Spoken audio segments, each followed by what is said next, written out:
that we gave up trying to serve Krishna or trying to love Krishna, and now we're trying to get other people to love us.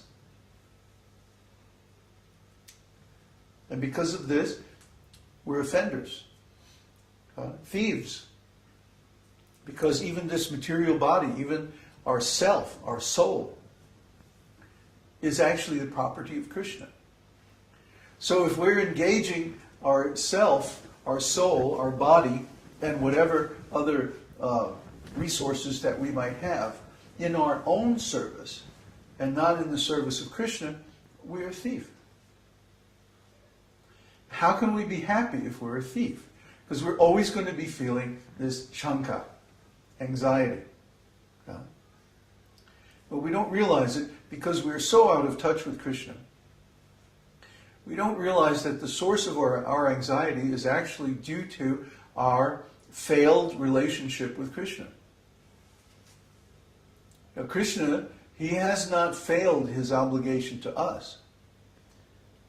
He's maintaining the material body and the mind. He's giving food and sunlight and air and water and so many resources. He is maintaining us. He is firm in his vow. He is not abandoning us, but we've abandoned him. So everyone in the material world is feeling this anxiety. Oh, what's going to happen?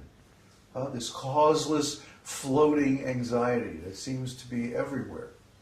No matter what happens, no matter how things go, even if things are going well, we still feel this apprehension, like, oh, something bad is going to happen. There are so many people on the internet, you see, are addicted to these various predictions of disaster. And even people who are intelligent and well-informed sometimes fall for these inflated predictions of disaster that actually don't pan out. They actually don't happen. We got caught up in it ourselves at one time.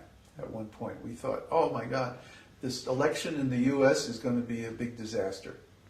They're going to go into martial law and everything because Obama is winning. And the rascals don't want an intelligent man, especially a man of color, to be president in the U.S. So they're going to make a whole disaster and like that. But thank God it didn't happen.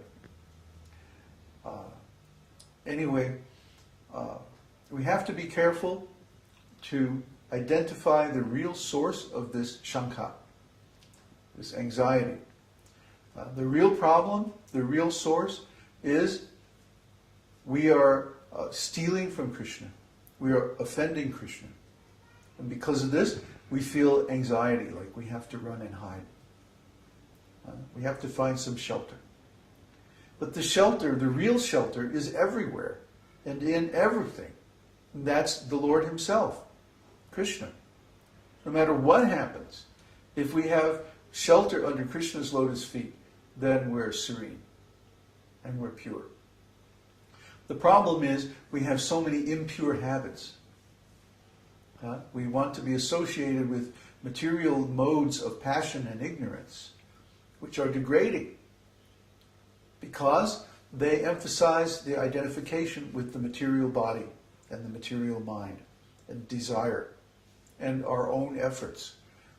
We cannot satisfy our desires by our own efforts. Try to understand. Everything that we desire or everything that we conceive as being desirable is actually Krishna's property. So without Krishna's permission or Krishna's order, how can we use it to solve our own problems or satisfy our desires? We're going to be in trouble because we're taking Krishna's things without permission. But even so, śaṅkā, or anxiety, happens in Krishna's pastimes too, and there are many, many examples. You have to read Krishna book. Krishna book, of course, is one of the sections in our Bhakta program, Bhakta degree program of our university, where we go through all of Krishna's pastimes. And you'll see that Srila Prabhupada analyzes all of these bhavas as he's going through Krishna's pastimes. It's very, very scientific. But he does it in a way that's so charming and approachable that even children can read Krishna book and not have any trouble. But a mature devotee can see all of the different shades of different transcendental emotions in it. It's very wonderful.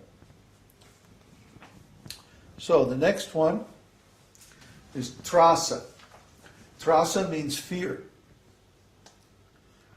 The fear that arises suddenly or unexpectedly due to lightning, a fearsome creature, or a fearful sound is called trāsa.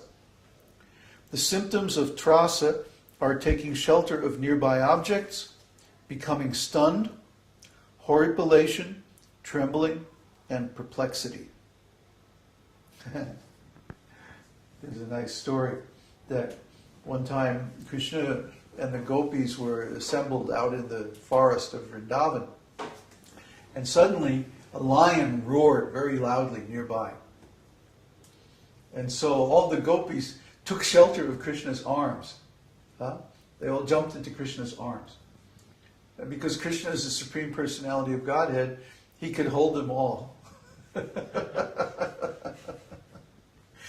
So actually, of course, Krishna arranged with his friend the lion. I happen to know the lion, that's why I'm saying it. That he would roar like that on a prearranged signal. Krishna goes like...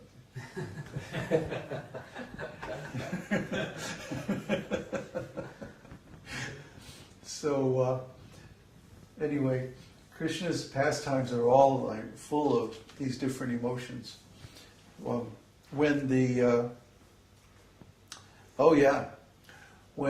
Krishna got the cowherd men to have the festival for Govardhan Hill instead of the festival for Indra, then Indra decided to retaliate by flooding Gokula.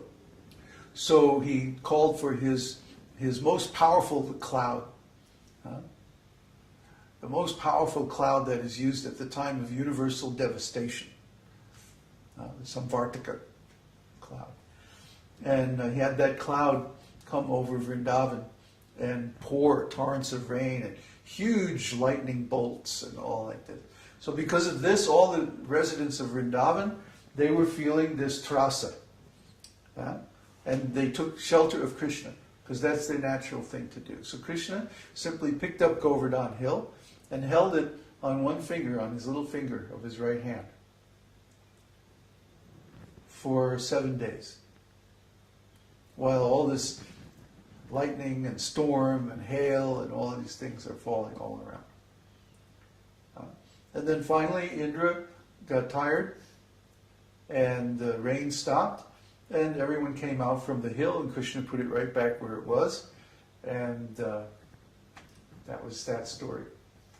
So whenever the residents of Vrindavan or whenever devotees feel any kind of fear due to sudden loud sound or an attack or enemies or anything, they simply take shelter of Krishna. And then Krishna protects them. We see story after story after story like this in the scriptures. So we should also do like that. If we're feeling fear due to the problems in the world or some disease or old age coming or whatever it is, take shelter of Krishna. Krishna can actually protect you. Your relatives can't protect you. Your friends can't protect you. Your spouse can't protect you. Your country can't protect you. Nobody can protect you because nobody is the actual doer, the actual controller. Only Krishna is. So if we take shelter of Krishna, Krishna will protect us. Your church can't protect you. Some organization, your job, your company can't protect you. These are all illusory shelters. Fallible troops or fallible allies. They'll promise the world, oh yeah, we'll help you, we'll protect you, we'll take care of you. But when it comes right down to it, they can't. That's just the way it is. It's not a terrible thing. That's just the way it is. They're making false promises. Or implying, maybe they're not promising, but they're implying that you be my buddy and I'll protect you. But they can't. Because the real problems of life can only be solved by Krishna. The real problems of life can only be solved by changing our consciousness. They can't be solved by any material arrangement. Yes, we can make or try to make a favorable material arrangement for people to study transcendental life and perform the activities of Krishna consciousness. That's why we're maintaining an ashram and trying to establish a community. But even those things are not foolproof. The only foolproof shelter is if you become Krishna conscious. That means changing your consciousness from the material platform to the spiritual platform. Then whatever happens on this material platform, you're okay. Because everything is going to go. Everything is going to fail. Everyone's going to die. Okay?